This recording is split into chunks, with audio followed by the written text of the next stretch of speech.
We now want to summarize everything we learned so far about evaluating limits. Now, as you have seen in different problems, there's not a unique strategy that will work for every problem to evaluate a limit. So, here is where we have broken down into several steps depending on the kind of problem you encounter.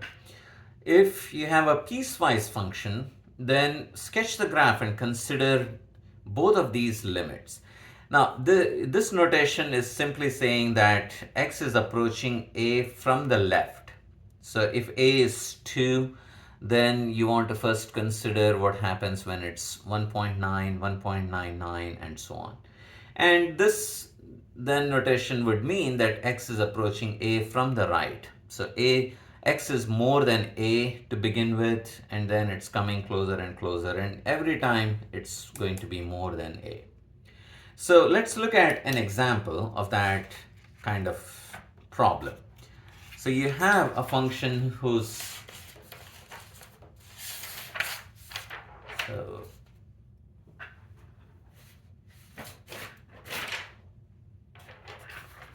let's look at this problem. Say your function is defined as a piecewise function. So say f of x is equal to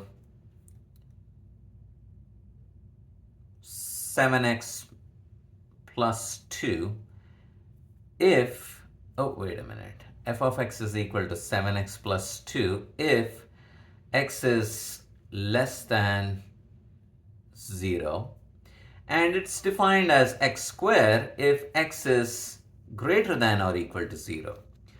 So notice, if you were to graph this function, 7x plus 2, I know it's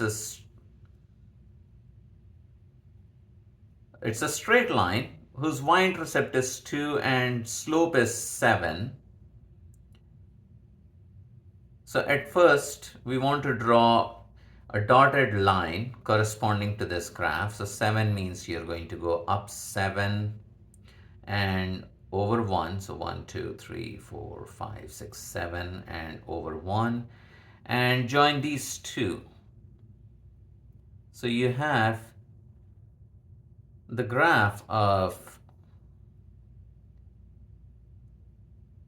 that function. But this is only good if x is less than 0. So if I want to draw this graph, I got to come from the negative side and then stop just before we hit the y-axis. So there's a hole here. And then it's x squared, and x squared we know is a parabola. That looks something like that. But this is good if x is greater than or equal to 0, which means 0 is included. So I'm going to have a solid circle here, and so this is the graph. Now if I'm asked to find limit x approaches 0 of f of x, then notice that the left limit, if I approach 0 from the left, then what I get is this number 2. That means I'm coming from the negative side. So x is always negative, and it's getting closer and closer to the y-axis. What about the limit as x approaches, sorry, that was 0 minus, and 0 plus means I'm approaching from the right. So if I start on the right side, then I'm approaching, or I'm traveling on this parabola. So you can see you would arrive at 0. Now if these two answers are different, you say that this limit does not exist. So this is one way. If you have a piecewise function, then just sketch the graph and consider both the limits. If they are equal, that's when you say that limit is equal to that equal value. If they are not, then the limit does not exist. All right, now the second example is quite straightforward. If f is defined as a single equation, not as a piecewise function, then try to evaluate f of a. If f of a exists, then that is the limit. So for all polynomials. It does not matter as long as you don't have any denominator or square roots, then you can plug any number. So in particular, if they ask you to evaluate the limit as x approaches 5, you just plug 5 for x and then you'll get some answer, and that answer will be your limit. So this is a second kind of problem where the limit is quite easy to find. Now, but this is the most common kind of problem you'll encounter in calculus. If you plug and you get 0 over 0 form, then what happens is that's not your answer. This is undefined. And we may have to do some kind of simplification. And we learned that we may be able to factor either or both numerator and denominator, or you could use conjugates, and you could use trigonometric identities. We didn't look at an example of trigonometric identities, but I can write down this particular problem. Say limit x approaches 0 of sine 2x over sine x. Now in this case, sine 2x, if you recall, sine 2x is 2 sine x cos x. This is called the double angle formula.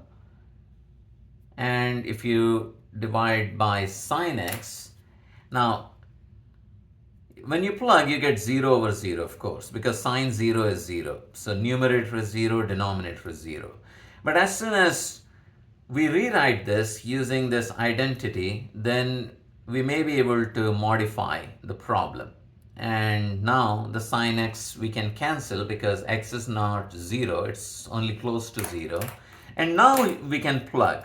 And what we get is 2 times cosine 0, but cosine 0 is 1, so you get that.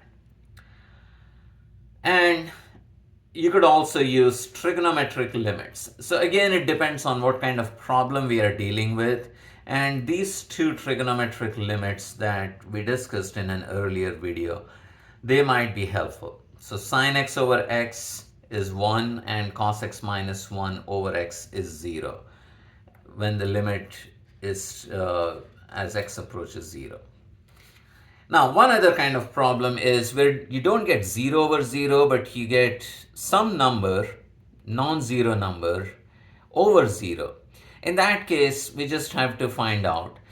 So here the answer could be either positive infinity or negative infinity. Now, it will be positive infinity when you approach a from both left and right sides, and if this happens to be always positive. In that case, the answer is going to be positive infinity. Or if it's if both left and the right limits are negative infinity, then your answer is negative infinity.